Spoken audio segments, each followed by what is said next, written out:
Hello everyone, welcome back to the channel.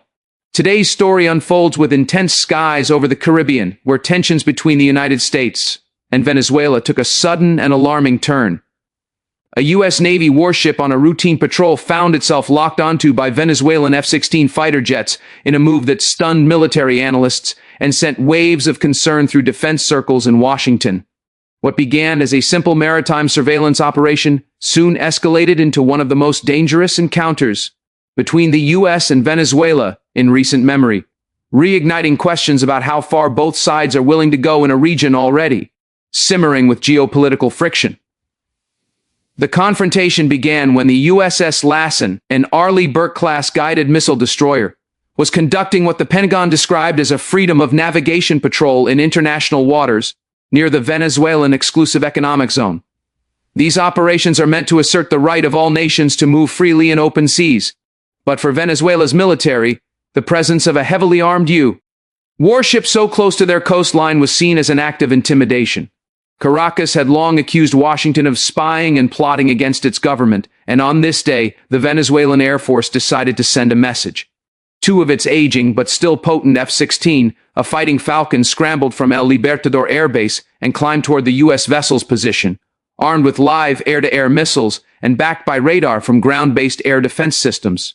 Inside the USS Lassen's Combat Information Center, alarms began to sound as radar operators detected fast-moving contacts approaching from the south. The crew immediately switched to a higher alert level. Within seconds, electronic warfare specialists picked up radar lock-on signals coming from the Venezuelan jets indicating that the F-16s had engaged their fire control systems. This wasn't a drill, it was a real targeting action. The destroyer's Aegis radar array automatically began tracking the jets, calculating trajectories and preparing countermeasures in case of a missile launch. Tension gripped the crew, as one wrong move or misinterpretation could ignite a full-scale military confrontation. The F-16 seconds made a series of aggressive passes near the warship, dipping low and simulating attack vectors before breaking away. From the deck, U.S. sailors could clearly see the aircraft banking with afterburners roaring, their missiles glinting under the tropical sun. The captain ordered a message to be transmitted on open frequencies, warning the Venezuelan pilots that they were violating international norms by targeting a U.S. naval vessel. For several minutes, there was only static. Then, in heavily accented English, one of the Venezuelan pilots responded, accusing the U.S. of trespassing in what he called sovereign Venezuelan waters. The communication ended abruptly, and both sides braced for what might come next. Inside, the atmosphere was tense but disciplined. The Combat Information Center buzzed with quiet professionalism as sailors monitored their consoles. The interior of a U.S. destroyer is cramped, metallic, and humming with electronics, a sharp contrast to the chaos outside. Every operator knew that one wrong signal could escalate into catastrophe. The captain, drawing on years of experience, decided to hold fire, but ordered the ship to activate its defensive systems. The vertical launch cells were armed, the close-in weapon systems rotated into position, and the electronic countermeasure pods went live, ready to jam any incoming missile threat. Still, restraint was key. The Navy's doctrine in such encounters is to deter, not provoke, and every second the F-16 seconds stayed on radar felt like a test of that doctrine's limits. The performance of both militaries in those moments was a showcase of modern brinkmanship. The Venezuelan pilots demonstrated nerve and aggression, flying dangerously close to the destroyer's radar bubble to make their presence unmistakable. But their aging F-16 seconds, though fast and agile, were decades behind the advanced sensor suite of the USS Lassen. The destroyer's Aegis system could track and, if necessary, engage targets hundreds of miles away. Its SM-2 and ESM missiles could have easily neutralized the F-16 seconds before they even crossed into missile range. The pilots, aware of this, were taking an enormous risk. Yet their actions reflected a broader strategy, one designed not to destroy, but to intimidate, to make a political point that Venezuela was not afraid to challenge U.S. presence near its coast. In the hours that followed, the situation developed rapidly. U.S. Southern Command received reports of the radar lock-on and immediately scrambled additional surveillance aircraft from Puerto Rico and a P-8 Poseidon maritime patrol plane from Florida to monitor the incident. The Venezuelan jets eventually broke off after nearly 15 minutes of tense maneuvering. but the message had already been sent. What came next was even more surprising. As the destroyer continued its patrol, it detected electronic interference consistent with radar jamming from Venezuelan shore-based systems. It was a rare and deliberate act of electronic warfare, a sign that Venezuela was testing not only U.S. resolve but also its defensive capabilities. Military experts say this encounter could mark a turning point in U.S.-Venezuelan relations, especially given the larger geopolitical backdrop. Venezuela's leadership has been deepening ties with both Russia and Iran, purchasing military hardware and sharing intelligence in an effort to counter what it perceives as American imperialism in the Western Hemisphere. Reports indicate that Russian technicians have been upgrading Venezuela's radar networks and integrating new missile guidance systems. The presence of a U.S. warship nearby may have been seen as an opportunity to demonstrate that these upgrades were working, and to send a signal to Washington that the Caribbean is no longer a safe backyard for American dominance. Meanwhile, on the U.S. side, officials are taking the incident seriously. The Pentagon described the radar lock-on as a hostile and unsafe interaction, while U.S.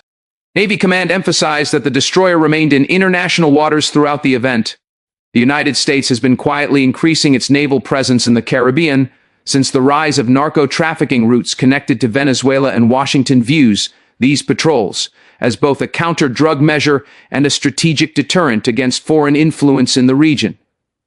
The encounter with Venezuelan jets may have been the most direct challenge yet to that strategy, and the implications could extend far beyond one tense afternoon at sea. The Venezuelan government, however, painted a very different picture. In a televised address, President Nicolas Maduro praised the pilots for their bravery in defending the nation's sovereignty. He claimed that the U.S. destroyer had entered Venezuelan territorial waters without permission and accused Washington of provocation and espionage. State media broadcast dramatic footage of the F-16 seconds taking off, framing the event as a patriotic victory. Analysts quickly noted that the government's narrative was likely aimed at bolstering domestic morale amid economic hardships and international sanctions. By portraying the incident as a defiant act against foreign aggression, Caracas sought to rally its citizens and strengthen its image of resistance. Back in Washington, the response was measured but firm. The U.S. State Department issued a statement calling Venezuela's actions reckless and unprofessional, warning that any future aggression would have serious consequences. At the same time, behind closed doors, officials debated how to prevent such encounters from spiraling out of control. Options on the table included tightening naval rules of engagement, increasing aerial surveillance, or even deploying additional assets to the area. For the moment, restraint prevailed, but the message was clear. The U.S. Navy would not back down from its global commitments, no matter how provocative the opposition. What made this particular encounter so striking was not just the military aspect, but the broader symbolism. It showed how even a smaller, economically struggling nation like Venezuela could still leverage military brinkmanship to project strength. And it demonstrated how quickly regional flashpoints can emerge in today's interconnected world. One radar lock-on, one misunderstood signal, and the Caribbean could have become the next theater of international crisis. For the sailors aboard the USS Lassen, those moments under the targeting crosshairs served as a stark reminder that peace at sea is never guaranteed, and that every mission carries the potential for confrontation. The safety protocols on the U.S. ship worked exactly as intended. The Aegis system maintained constant tracking, defensive systems were fully operational, and communication lines with U.S. command remained open. The crew's training ensured there was no panic. Even as electronic warnings filled the room, every sailor aboard knew their job and executed it with precision. This discipline prevented what could have been an international tragedy. In the aftermath, the Navy launched a full review of the encounter, examining radar logs, communication transcripts, and electronic signatures to understand exactly how close the Venezuelan pilots came to crossing the line from provocation to attack. Beyond the immediate tension, this incident highlights the growing danger of miscalculation in an era of heightened geopolitical rivalry. The Caribbean, long considered an American sphere of influence, is becoming increasingly contested. China has invested heavily in regional infrastructure, Russia has revived old alliances, and Iran has found in Venezuela a willing partner to challenge U.S. sanctions. Every American warship that sails those waters now represents not just naval power, but a political message. A message that some countries are eager to test. The Venezuelan F-16 seconds may have pulled back, but the broader confrontation between ideologies and spheres of influence continues to build. In terms of performance, the USS Lassen once again proved why the Arleigh Burke class remains the backbone of the U.S. Navy's surface fleet. Its radar systems can simultaneously track hundreds of targets, its missiles provide layered defense against both air and sea threats, and its electronic warfare suite can jam, deceive, or confuse enemy sensors.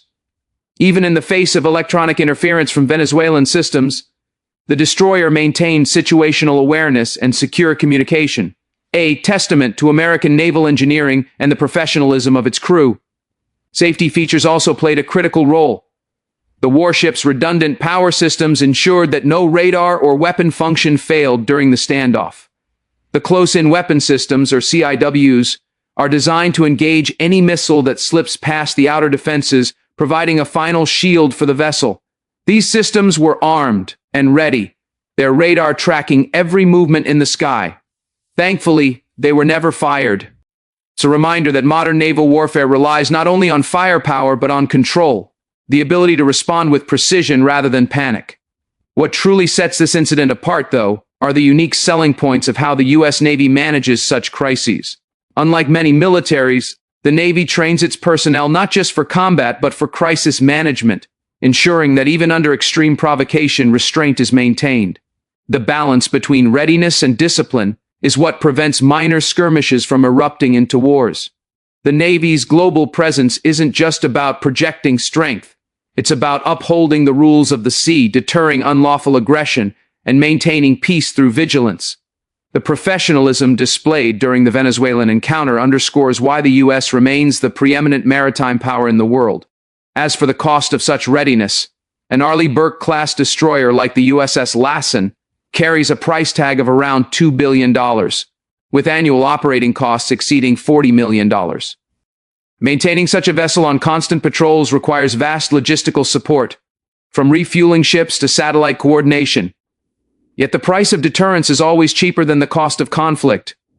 Every patrol, every encounter, every moment of restraint buys peace that can be shattered in seconds if misjudged.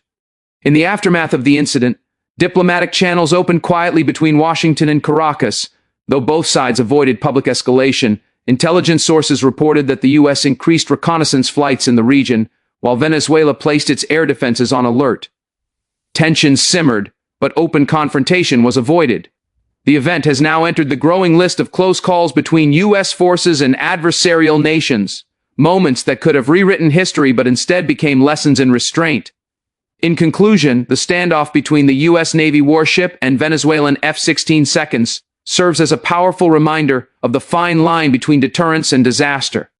It shows how rapidly local politics and military posturing can collide in the world's strategic waterways. For the men and women aboard the USS Lassen, it was another mission completed safely, but also a warning that the Caribbean, once calm, is no longer beyond the reach of global tension. For now, the sea remains quiet, but beneath that calm, the echoes of radar locks and tense radio exchanges linger, a testament to the razor's edge on which peace often balances.